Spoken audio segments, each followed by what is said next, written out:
ನಮಸ್ಕಾರ ಸ್ನೇಹಿತರೆ, welcome back to ಅಡುಗೆ ಮನೆ.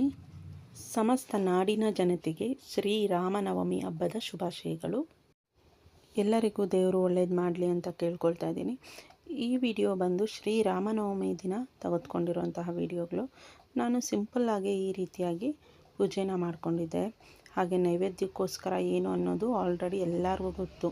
ಶ್ರೀರಾಮನವಮಿ ಅಂದರೆ ಪಾನಕ ಮಜ್ಜಿಗೆನೇ ತುಂಬಾ ಫೇಮಸ್ ಆದ ಒಂದು ಹಬ್ಬದಲ್ಲಿ ಮಾಡುವಂಥ ನೈವೇದ್ಯ ಅಂತ ಹೇಳ್ಬೋದು. ನೋಡಿ, ನಾನಿಲ್ಲಿ ಪಾನಕ ಮಜ್ಜಿಗೆ ಎಲ್ಲ ಮಾಡಿ ಇಟ್ಟಿದ್ದೀನಿ. ಆಲ್ರೆಡಿ ಎಲ್ಲ ರೆಡಿ ಮಾಡಿ ದೇವ್ರ ಹತ್ರ ಇಟ್ಟು ಪೂಜೆನೂ ಸಹ ಮುಗ್ದಿದೆ. ನಾನು ಇದು ಸ್ವಲ್ಪ ಲೇಟಾಗೆ ಅಪ್ಲೋಡ್ ಮಾಡ್ತಾಯಿದ್ದೀನಿ. ಸೊ ನೋಡಿ, ಪಾನಕ ಮಜ್ಜಿಗೆ ಹಾಗೆ ಕೋಸಂಬರಿ, ಇಲ್ಲಿ ಫ್ರೂಟ್ ಸಲಾಡ್ನ ಸ್ವಲ್ಪ ಮಾಡಿಟ್ಟಿದ್ದೀನಿ. ಇದೆಲ್ಲ ದೇವರ ನೈವೇದ್ಯಕ್ಕೋಸ್ಕರ ಮಾಡಿರುವಂತಹದ್ದು. ಹಾಗೆ ಪಾಯಸನೂ ಸಹ ಮಾಡಿಟ್ಟಿದ್ದೆ. ನಾವೆಲ್ಲರೂ ಚಿಕ್ಕವರಿರುವಾಗ ಶ್ರೀರಾಮನವಮಿ ಅಂದ್ರೇ ತುಂಬಾ ಖುಷಿ. ಯಾಕಂದರೆ ಊರಲ್ಲಿ ಪಾನಕ ಮಜ್ಜಿಗೆ ಎಲ್ಲ ಹಂಚುತ್ತಾ ಇದ್ರಲ್ವ. ಸೊ ನಾವೆಲ್ಲ ಹೋಗಿ ತೊಗೊಂಡು ಬಂದು ಕುಡಿಯೋದು ತಿನ್ನೋದು ಎಲ್ಲ ಮಾಡ್ತಾಯಿದ್ರಿ. ಆದರೆ ಈಗ ಯಾವ ಮಕ್ಕಳು ಸಹ ಹೋಗೋದಿಲ್ಲ. ಎಲ್ಲರೂ ಅವ್ರವ್ರ ಮನೇಲಿ ಮಾಡಿಕೊಂಡು ತಿನ್ನೋದು ಕುಡಿಯೋದು ಅಷ್ಟೇ.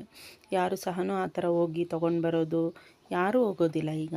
ಸೊ ಈಗ ಮನೇಲಿ ಮಾಡ್ಕೊಳ್ತಾರೆ, ತಿಂತಾರೆ, ಪೂಜೆ ಮಾಡ್ಕೊಳ್ತಾರೆ ಅಷ್ಟೇ. ಆದರೆ ಆಗಿನ ಕಾಲದಲ್ಲಿ ತುಂಬಾ ಚೆನ್ನಾಗಿರ್ತಿತ್ತು. ಹಾಗೆ ಈಗ ಒಂದು ರೆಸಿಪಿನ ಶೇರ್ ಮಾಡ್ಕೊಳ್ತಾ ಇದ್ದೀನಿ ನಾನು. ಟೊಮೆಟೊ ಬಾತು ಡಿಫ್ರೆಂಟ್ ಟೈಪ್ಸಲ್ಲಿ ಮಾಡಬಹುದು. ನಾನಿಲ್ಲಿ ಒಂದು ರೆಸ್ಟೋರೆಂಟ್ ಸ್ಟೈಲಲ್ಲಿ ಮಾಡಿಕೊಂಡಿದ್ದೀನಿ. ಟೊಮೆಟೊನ ಯೂಶ್ವಲಿ ಕಟ್ ಮಾಡಿ ಹಾಕ್ಕೊಳ್ತಾರೆ, ಆದರೆ ನಾನಿಲ್ಲಿ ಬೇರೆ ರೀತಿಯಾಗಿ ಮಾಡಿದ್ದೀನಿ. ಸೊ ಈ ಟೊಮೆಟೊ ಬಾತ್ ರೆಸಿಪಿನ ಮಾಡೋದು ಹೇಗೆ ಅಂತ ನೋಡೋಣ. ತುಂಬಾ ರುಚಿಯಾಗಿತ್ತು. ಇದು ಒಂದು ಡಿಫ್ರೆಂಟಾಗಿತ್ತು ಟೇಸ್ಟು. ಸೊ ನೋಡಿ, ಟೊಮೆಟೊನೆಲ್ಲ ಕಟ್ ಮಾಡಿ ಇಟ್ಕೊಂಡಿದ್ದೀನಿ. ಹಾಗೆ ಪುದೀನ ಇಟ್ಕೊಂಡಿದ್ದೀನಿ. ಕೊತ್ತಂಬರಿ ಸೊಪ್ಪಿದ್ರೆ ಹಾಕ್ಕೊಳ್ಬೋದು, ಇಲ್ಲಾಂದ್ರೂ ಓಕೆ. ಸೊ ಕೊತ್ತಂಬರಿ, ಟೊಮೆಟೊ ಎಲ್ಲ ಕಟ್ ಮಾಡಿ ಇಟ್ಕೊಂಡಿದ್ದೀನಿ ಇಲ್ಲಿ. ಹಾಗೆ ತೆಂಗಿನಕಾಯಿನೂ ಸಹ ಸಣ್ಣ ಸಣ್ಣ ಪೀಸಾಗಿ ಮಾಡಿಟ್ಕೊಂಡಿದ್ದೀನಿ. ಶುಂಠಿ ಸ್ವಲ್ಪ ತೊಗೊಂಡಿದ್ದೀನಿ, ಹಸಿಮೆಣಸಿನ್ಕಾಯಿ ಹಾಗೆ ಬೆಳ್ಳುಳ್ಳಿ. ನಾನು ಬೆಳ್ಳುಳ್ಳಿನ ಸುಳ್ಳು ಹಾಕೋದಿಲ್ಲ, ಹಾಗೆ ಹಾಕಿದ್ರೂ ಪರವಾಗಿಲ್ಲ, ರುಚಿ ಚೆನ್ನಾಗೇ ಇರುತ್ತೆ. ಅಂದರೆ ಸಿಪ್ಪೆ ಸ್ವಲ್ಪ ತೆಳ್ಳಕ್ಕಿದ್ರೆ ಸರಿ, ತುಂಬಾ ಮಂದವಾಗಿದ್ದರೆ ಸಿಪ್ಪೆನ ಹಾಗೆ ಹಾಕೋದು ಬೇಡ. ನೋಡಿ, ಒಂದು ಮಿಕ್ಸಿ ಜಾರ್ ತೊಗೊಂಡಿದ್ದೀನಿ. ಅದರಲ್ಲಿ ಇವಾಗ ಕಟ್ ಮಾಡಿ ಇಟ್ಕೊಂಡಿರುವಂತಹ ತೆಂಗಿನಕಾಯಿ ಪೀಸ್ಗಳನ್ನ ಹಾಕ್ಕೊಂಡಿದ್ದೀನಿ. ಹಾಗೆ ಬೆಳ್ಳುಳ್ಳಿ ಹಾಕ್ಕೊಂಡೆ. ಈಗ ಶುಂಠಿನ ಹಾಕ್ಕೊಂಡಿದ್ದೀನಿ. ಹಾಗೆ ಹಸಿಮೆಣಸಿನ್ಕಾಯಿನ ಹಾಕ್ಕೊಳ್ತಾ ಇದ್ದೀನಿ. ಸೊ ನೋಡಿ, ಇದನ್ನೆಲ್ಲನೂ ರುಬ್ಕೊಳ್ಬೇಕಾಗುತ್ತೆ. ಹಾಗೆ ಪುದೀನ ಸೊಪ್ಪನ್ನ ಸ್ವಲ್ಪ ಹಾಕ್ಕೊಂಡಿದ್ದೀನಿ. ನಾನು ಆಗಲೇ ಹೇಳ್ದಂಗೆ ಕೊತ್ತಂಬರಿ ಸೊಪ್ಪಿದ್ರೆ ಹಾಕ್ಕೊಳ್ಳಿ. ನೋಡಿ, ಪೇಸ್ಟ್ ಆಗಿದೆ, ಈಗ ಚೆನ್ನಾಗಿ ರುಬ್ಕೊಂಡಿದ್ದೀನಿ. ಈಗ ಟೊಮೆಟೊನೂ ಸಹ ಸ್ವಲ್ಪ ರುಬ್ಕೊಳ್ಬೇಕಾಗುತ್ತೆ. ಅದೇ ಜಾರ್ಗೆ ಟೊಮೆಟೊ ಹಾಕಿದ್ದೀನಿ. ಟೊಮೆಟೊ ಹಾಕಿ ರುಬ್ಕೊಳ್ತೀನಿ ಟೊಮೆಟೊನ. ನೋಡಿ, ಟೊಮೆಟೊನೂ ಸಹ ರುಬ್ಬಾಗಿದೆ. ಈಗ ಎಲ್ಲ ಸ್ಪೈಸಸ್ನ ನಾನು ಇಲ್ಲಿ ಇಟ್ಕೊಂಡಿದ್ದೀನಿ. ನೋಡಿ, ಏಲಕ್ಕಿ, ಚಕ್ಕೆ, ಲವಂಗ, ಸೋಂಪು, ಹಾಗೆ ಪಲಾವ್ ಎಲೆ, ಶಾಜೀರ ಮತ್ತು ಚಕ್ರ ಮೊಗ್ಗು, ಹಾಗೆ ಒಂದಷ್ಟು ಪಲಾವ್ ಐಟಮ್ಸ್ನ ಇಟ್ಕೊಂಡಿದ್ದೀನಿ. ನೋಡಿ, ಇಲ್ಲಿ ಆಲ್ರೆಡಿ ನಾನು ಅಕ್ಕಿನ ತೊಳೆದು ಸೈಡಲ್ಲಿ ಇಟ್ಕೊಂಡಿದ್ದೀನಿ.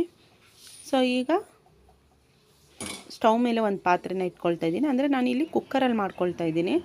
ಅದಕ್ಕೆ ಎಣ್ಣೆ ಹಾಕ್ಕೊಂಡಿದ್ದೀನಿ. ಎಣ್ಣೆ ಚೆನ್ನಾಗಿ ಕಾಯಬೇಕಾಗುತ್ತೆ. ಕಾದ ನಂತರ ಬೇರೆ ಇಂಗ್ರೀಡಿಯೆಂಟ್ಸ್ನ ಹಾಕ್ಕೊಳ್ಳೋಣ. ಇಲ್ಲಿ ನೋಡಿ, ನಾನು ರುಬ್ಬಿಟ್ಕೊಂಡಿರುವಂತಹ ಮಸಾಲೆಗಳನ್ನ ಇಲ್ಲಿ ಇಟ್ಕೊಂಡಿದ್ದೀನಿ. ಚೆನ್ನಾಗಿ ಪೇಸ್ಟ್ ಮಾಡಿ ಇಟ್ಕೊಂಡಿದ್ದೀನಿ. ಎಣ್ಣೆ ಕಾದಿದೆ ಆಲ್ರೆಡಿ. ನೋಡಿ, ಈಗ ಈ ಎಲ್ಲ ಸ್ಪೈಸಸ್ನ ಒಂದೇ ಸತಿ ಹಾಕ್ಕೊಳ್ತಾ ಇದ್ದೀನಿ. ಅದು ಚೆನ್ನಾಗಿ ಫ್ರೈ ಮಾಡ್ಕೊಳ್ಳೋಣ. ಈ ಸ್ಪೈಸಸ್ ಎಲ್ಲ ಚೆನ್ನಾಗಿ ಎಣ್ಣೆಯಲ್ಲಿ ಫ್ರೈ ಆಗಬೇಕು.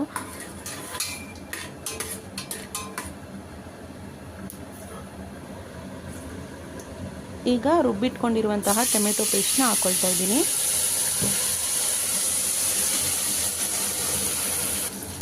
ಹಸಿ ಟೊಮೆಟೊನೇ ನಾವು ರುಬ್ಕೊಂಡಿದ್ದಲ್ಲ, ಹಾಗಾಗಿ ಎಣ್ಣೆಗೆ ಹಾಕಿ ಚೆನ್ನಾಗಿ ಫ್ರೈ ಮಾಡ್ಕೊಳ್ಬೇಕಾಗುತ್ತೆ. ಎಣ್ಣೆಯಲ್ಲಿ ಚೆನ್ನಾಗಿ ಫ್ರೈ ಆಗಲಿ ಟೊಮೆಟೊ. ಈಗ ನೋಡಿ, ಚೆನ್ನಾಗಿ ಫ್ರೈ ಆಗಿ ಈ ಥರ ಬಬಲ್ಸ್ ಬರ್ತಾ ಇದೆಯಲ್ಲ, ಈ ಥರ ಬರೋವಾಗ ನಾವು ಬೇರೆ ರುಬ್ಬಿಟ್ಕೊಂಡಿದ್ವಲ್ಲ ಅದನ್ನೆಲ್ಲ ಹಾಕ್ಕೊಳ್ತಾ ಇದ್ದೀನಿ. ಆ ಮಸಾಲೆನ, ಶುಂಠಿ ಬೆಳ್ಳುಳ್ಳಿ ಎಲ್ಲ ರುಬ್ಬಿಟ್ಕೊಂಡಿದ್ನಲ್ಲ ಆ ಮಸಾಲೆನ ಹಾಕಿ ಅದ್ರ ಜೊತೆಯಲ್ಲೇ ಚೆನ್ನಾಗಿ ಫ್ರೈ ಮಾಡ್ಕೊಳ್ತಾ ಇದ್ದೀನಿ. ಯಾವುದೇ ಮಸಾಲೆ ಎಣ್ಣೆಗೆ ಹಾಕಿದ್ರೂ ಆ ಸ್ಮೆಲ್ಲು, ಹಸಿ ಸ್ಮೆಲ್ ಹೋಗೋವರೆಗೂ ಫ್ರೈ ಮಾಡ್ಕೊಳ್ಬೇಕಾಗುತ್ತೆ ಎಣ್ಣೆಯಲ್ಲಿ. ನೋಡಿ, ಈಗ ರುಚಿಗೆ ತಕ್ಕಷ್ಟು ಉಪ್ಪನ್ನು ಹಾಕ್ಕೊಳ್ತಾ ಇದ್ದೀನಿ. ಹಾಗೆ ಅರಿಶಿನ ಪುಡಿ ಹಾಕ್ಕೊಳ್ತಾ ಇದ್ದೀನಿ. ಒಂದು ಅರ್ಧ ಸ್ಪೂನ್ನಷ್ಟು ಅರಿಶಿನ ಪುಡಿನ ನಾನು ಇಲ್ಲಿ ಹಾಕ್ಕೊಂಡಿದ್ದೀನಿ. ಈಗ ಚೆನ್ನಾಗಿ ಮಿಕ್ಸ್ ಮಾಡ್ಕೊಳ್ಳೋಣ.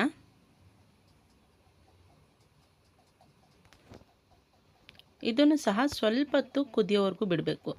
ಆಗಲೇ ಬಂತಲ್ಲ ಬಬಲ್ಸು, ಆ ರೀತಿಯಾಗಿ ನೋಡಿ ಇಲ್ಲಿ ಬಬಲ್ಸ್ ಬರ್ತಾ ಇದೆ. ಈ ಥರ ಸ್ವಲ್ಪ ಹೊತ್ತು ಆಗೋವರೆಗೂ ಬಿಡಬೇಕು. ಈಗ ನಾನು ಸ್ವಲ್ಪ ಗರಂ ಮಸಾಲೆನ ಹಾಕ್ಕೊಳ್ತಾ ಇದ್ದೀನಿ. ಅದು ಟೇಸ್ಟ್ನ ಇನ್ನೂ ಚೆನ್ನಾಗಿ ಕೊಡುತ್ತೆ ಗರಂ ಮಸಾಲೆ. ಹಾಗಾಗಿ ಒಂದು ಅರ್ಧ ಸ್ಪೂನ್ನಷ್ಟು ಗರಂ ಮಸಾಲೆನ ಹಾಕ್ಕೊಂಡೆ.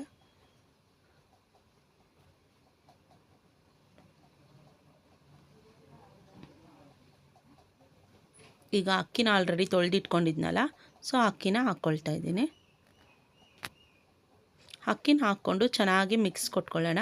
ಈಗಲೇ ಚೆನ್ನಾಗಿ ಮಿಕ್ಸ್ ಕೊಟ್ಕೊಳ್ಬೇಕು. ಅಕ್ಕಿನ ಹಾಕಿ ಮಸಾಲೆನೂ ಮತ್ತು ಅಕ್ಕಿನೂ ಚೆನ್ನಾಗಿ ಬೆರೆತ್ಕೊಳ್ಬೇಕು ಒಂದಕ್ಕೊಂದು.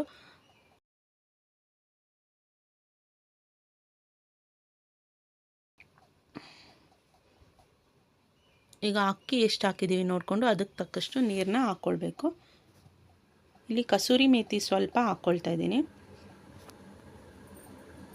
ಕಸೂರಿ ಮೇಥಿ ಗರಂ ಮಸಾಲೆ ಎಲ್ಲ ಹಾಕೋದ್ರಿಂದ ಟೇಸ್ಟು ಇನ್ನಷ್ಟು ರುಚಿಯಾಗಿ ಬರುತ್ತೆ. ಸೊ ಅದನ್ನು ಒಂದು ಅರ್ಧ ಸ್ಪೂನ್ನಷ್ಟು ಹಾಕ್ಕೊಂಡ್ರೆ ಸಾಕು, ರುಚಿ ತುಂಬಾ ಚೆನ್ನಾಗಿರುತ್ತೆ. ಈಗ ಎಲ್ಲ ಆಗಿದೆ. ಈಗ ಲಿಡ್ನ ಕ್ಲೋಸ್ ಮಾಡ್ಕೊಳ್ತಾ ಇದ್ದೀನಿ. ಒಂದು ವಿಸಲ್ ಬಂದರೆ ಸಾಕು, ಟೊಮೆಟೊ ಬಾತ್ ರೆಡಿ ಆಗುತ್ತೆ. ನೋಡಿ, ಟೊಮೆಟೊ ಬಾತ್ ರೆಡಿ ಆಗಿದೆ. ಅದರ ಜೊತೆಯಲ್ಲಿ ನಾನಿಲ್ಲಿ ಮೊಸರು ಬಜ್ಜಿ ಮಾಡ್ಕೊಂಡಿದ್ದೀನಿ. ಸೌತೆಕಾಯಿ, ಈರುಳ್ಳಿ, ಟೊಮೆಟೊ ಹಾಕಿ ತುಂಬಾ ರುಚಿಯಾಗಿ ಬಂದಿತ್ತು ಟೊಮೆಟೊ ಬಾತು ಹೋಟೆಲ್ ಸ್ಟೈಲಲ್ಲಿ. Thank you for watching. ನೀವು ಸಹ ಟ್ರೈ ಮಾಡಿ. Like, share and subscribe my channel. ಧನ್ಯವಾದಗಳು.